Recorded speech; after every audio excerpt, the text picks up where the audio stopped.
Am I the a-hole for keeping food in my room? Plus update. Original post. I, 19 female, have a full-time job and pay $500 rent a month.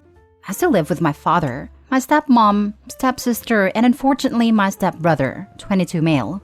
My stepbrother doesn't have a job, doesn't plan to get one, just sits at home all day on his butt eating up all of our food and playing video games.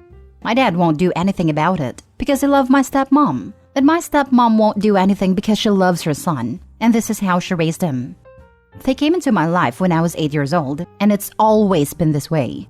She cuddles him, doesn't punish him, and she lets him do whatever the heck he wants, which includes eating all the food in the house.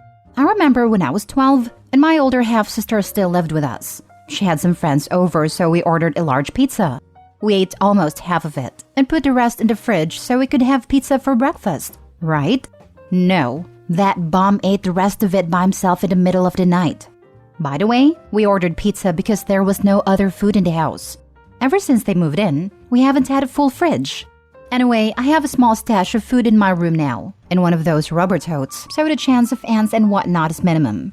I keep chips, bottled pops, bread/bagels, and most recently, Cracker Barrel boxed mac and cheese in there. I've been craving mac and cheese like crazy recently, so I bought a few boxes and stashed them away. Last night I made a box of mac and cheese, but my stepbrother wandered out of his room and asked where I got the mac and cheese from, because we currently don't have food, though his mom is running to the grocery store as I'm typing this. So I told him from my room, and he asked what I meant. I told him I keep food in my room so someone doesn't eat all of my stuff. I put a big emphasis on someone when talking to him. He called me an a-hole and asked why I wouldn't share my food with everyone. I called him an a-hole right back and said maybe if you don't eat so much, there would be more food to go around. I guess we were kind of loud because my dad came upstairs and asked what we were yelling about. And my stepbrother literally freaking tattled on me and saying I'm keeping food in my room away from everyone. My dad asked if I was serious, so I told him something along the lines of, yes, I am, because I'm sick and tired of waking up hungry because there's no food in the house. I pay you more than enough rent to get food for everyone. I also threw in how my stepbrother doesn't even have a job, and he's a lazy moocher who doesn't contribute anything, and then stormed off to my room, with my mac and cheese, of course. I don't really think I'm an a-hole, but my dad texted me and told me that it was really unnecessary for me to say all that, and to keep food in my room because other people are hungry too. I texted one of my cousins about it, and she sided with my dad, so I'm just second-guessing myself here. Please let me know if I'm the a-hole. Now for the top comments before reading the update. Not the a-hole. You are not stashing food from family pantry. You are buying your own food. The mistake was letting the secret out. Yeah, you're very right about that. I never said I was the brightest. I think I just wanted to stick it to him, but now I realized my mistake.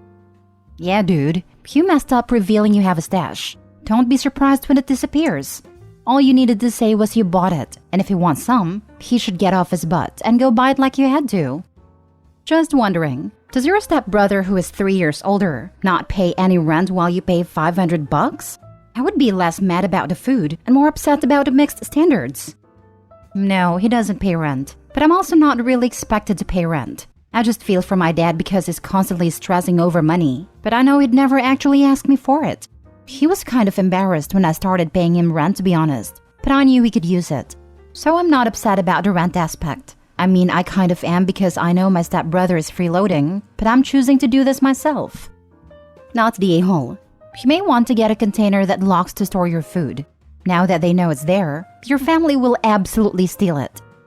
I'm not worried about the rest of my family, just my stepbrother. Luckily, my dad is pretty lenient in most things, so I do have a lock on my door. I'll start locking it whenever I leave for work now. Thanks for the tip. Not the a-hole. Up the ante and get yourself a mini fridge with padlock and microwave for your room. Haha, I've been thinking about that. However, I do have plans to move out by the end of this year, fingers crossed, so I don't want to waste any of my savings on being petty just yet. If it gets any worse, I might have to though. Now for the update.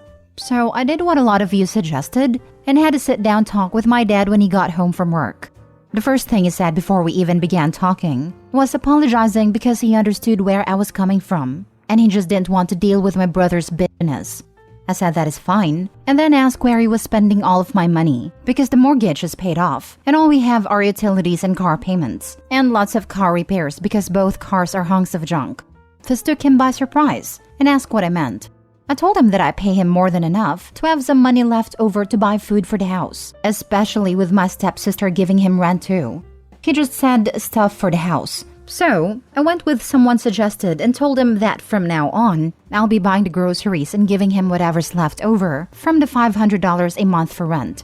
He told me I don't need to do that it wasn't necessary, yada yada, which kind of irked me, but whatever. I then asked if he was going to do anything about the food problem in the house, and this apparently finally broke him. And he told me that he's been keeping all the money I give him for the rent in a separate savings account for when I move out. I was honestly speechless. I gave him the money because he's always tight on it and stressing over it, and this man has been saving it for me. I immediately apologized for being kind of a brat about the situation. I had an attitude because I was sick of everything, and told him to please use whatever he needs so we don't have to deal with it anymore. It took some convincing, but he said he's still only going to use what's absolutely necessary, but said that I can buy groceries once a month and put the rest of the $500 in my savings. So thank you everyone for the advice. Some people have also suggested I talk to my stepbrother and try to motivate him or even try to figure out what's wrong with him. Not the best way to put it, but I don't know how else. And I will do that eventually. But now isn't really the time. For now, everything seems to be good, so thank you again. Anyone else wondering how long it'll take before stepbrother breaks into her room to steal her food now that he knows it's there? That was my initial reaction as well. She needs to lock that food stash up tighter than Fort Knox. Agreed. I'm very surprised the update didn't start with, stepbrother broke into my room and ate all the food I had.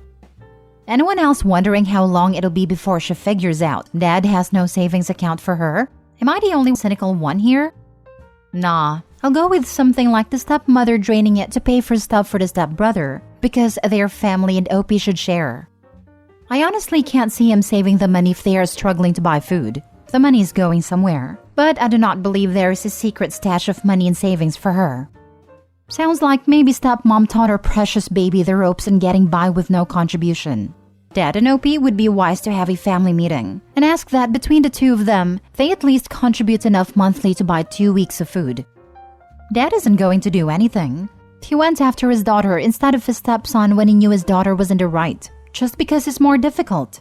Standing up to his wife is even more difficult than that. I doubt he's suddenly going to grow a spine.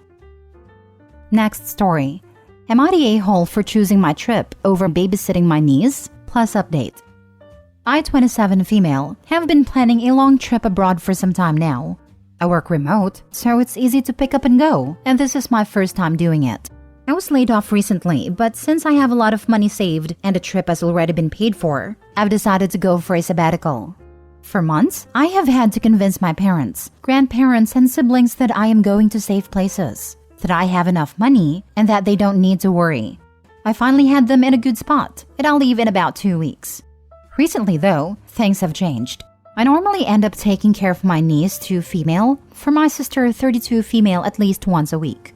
My sister goes to work 3 days a week and works 2 days from home. And her husband, 39 male, works from home, but has to stay near his computer at all times since he works in customer service. On the weekends, they enjoy going out to things like hockey games, dinner, etc. I normally take care of my niece during those times. It tends to work out because they will go out on Sunday, so I will have my Friday and Saturday nights. But with this trip, of course I will not be able to babysit. My sister was joking about this one day, and recently my parents have been asking a lot about my trip. And what about my niece? I was confused and asked them to elaborate. Apparently, 2 years old is an important time in a child's life, and they said that she wouldn't remember me when I got home. They want me to shorten my non-refundable trip and come home earlier so I don't miss out on any milestones. I told them that I couldn't and that it was final, and now they have been amping up the guilt. They have also gotten my grandparents involved. The only support I have is my brother, 30 male, who also never sees my niece except for special occasions. They are also bringing up my recent layoff and my financial state. I don't want to brag, but for a 27-year-old, I have a high enough savings that I could live for a year and never work. I've been laid off a lot, so savings was a priority. I could still travel and do everything I want. I have no loans, no current apartment now, and have all the big things paid for. But despite my knowing I am fine, they are starting to scare me and guilt-trip me to staying. Tonight it all blew over. My sister called me an a-hole in front of my family since I won't be able to babysit. What is she supposed to do on the weekends? I yelled at her and told her to finally hire a babysitter. My parents are on her side and told me that you should help out more. I yelled at all of them that it was not my responsibility to parent the child if they could live for a few weeks without their free babysitter, and then left.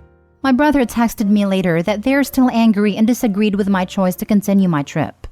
Am I the a-hole for choosing my trip over my niece? Edit. A lot of people have asked. I will be gone for just under 4 months.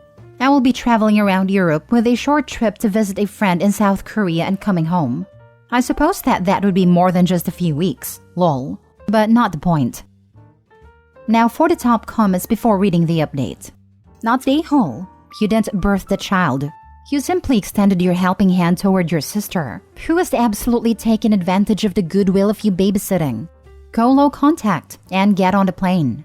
I'm sure there's a few milestones you'll miss, but if your family wants you to see those milestones, maybe they should take pictures. FaceTime you?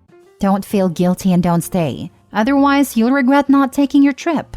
And your sister should be looking after her own kid on the weekend, or maybe your parents should be if anyone is so concerned with babysitting. Enjoy your trip. If not low contact, cut down on the babysitting, like once in a couple of months if you feel generous. And there's no need at all for family permission to go away on holiday either. No more free babysitting. This is how it started. Occasional babysitting turned into a regular Sunday thing. Now they want you to put your life on hold so you can watch the child they created. When my son was 2, I took him to another country with my mother. My husband was gonna join us 2 weeks later as he was short on vacation time. Guess what? Kid remembered his dad. He even knew his paternal grandparents and maternal great-aunt, whom he never met before and only saw on FaceTime once a week. So, kid will remember you.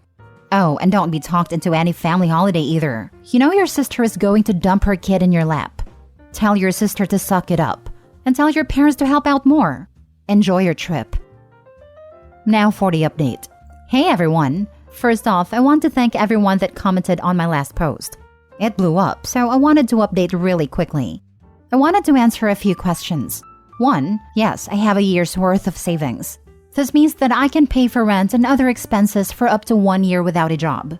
2. I do plan on continuing to look for a new position and take interviews when I can. I hope that I can get a new one because in my state, I am unable to get a new apartment without proof of income at my age. 3. I only moved back in with my parents temporarily.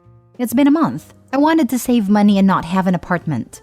They're also storing all of my stuff. They are normally okay parents, but they play favorites. 4. I will not go no contact with my family, but maybe low contact. They are important to me, but I will take your advice to stop babysitting every Sunday for my niece. It's obviously been a bad habit for my sister and brother-in-law. On to the update. Today was my niece's birthday. It was a small get-together of my family and some friends, and it was a really good time. After the party, my sister pulled me aside. She apologized for getting my mom up in arms about the babysitting. She knew I wanted to go on the trip. We hugged and I accepted her apology. For your information, my mom and I don't really get along. I don't like how she treats people. And her favoritism has always caused some insecurity. Though she has helped me a lot and I am grateful to her, I will always be the bratty youngest daughter, and I've come to accept that. Unfortunately, because of her, I have this people-pleasing behavior that I am trying to break out of. Hence, the pure turmoil between choosing my trip over my niece. My mom is very controlling, and the only reason I am still in contact is because of my dad. He's my best friend. I would hate to leave him behind. He understands my problems with my mom. He hasn't tried to fix much. He doesn't know how, but he listens and takes my feelings into account. It means the world to me. When my mom heard my sister complain, she decided it was going to be a good way to keep me home. She told the family about how a little girl shouldn't be traveling alone. She's mentioned the Natalie Holloway case, and that set a lot of people off. She watches a lot of Lifetime and Dateline. That's why everyone started hounding me in the first place. Then she added on my lack of a job and my other responsibilities like babysitting, so that everyone would agree that I shouldn't go. Now the big update is that I did choose my trip.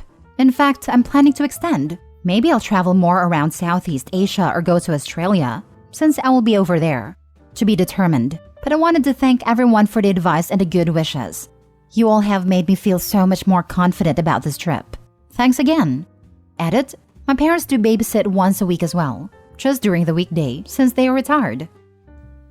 Natalie Holloway was 18. You were 27, and that may make you a little girl if you're a tortoise or a Greenland shark. But as a human, it makes you a perfectly normal adult. Have a great trip, and Gray rock the F out of your mom. It's disappointing about the dad. Mom has apparently been pulling stuff like this for years, and he just throws his arms in the air. Defend your daughter, man. It's disappointing when kids can't understand that the other parent's sins are just as bad as the abusive ones if the other won't defend and protect the child. Sad. I wish people would get through their heads that the enabling parent is not nice. They are complicit. It's part of the screwed upness of growing up in such a family. There's one parent behaving badly, and you feel terrible around them. Then there's the other parent. If you spend time with them alone, you feel good. They listen. Maybe they even acknowledge you're having a difficult time. They don't fix it, but during your time with them, you felt more comfortable. It feels like the dynamic is set in stone.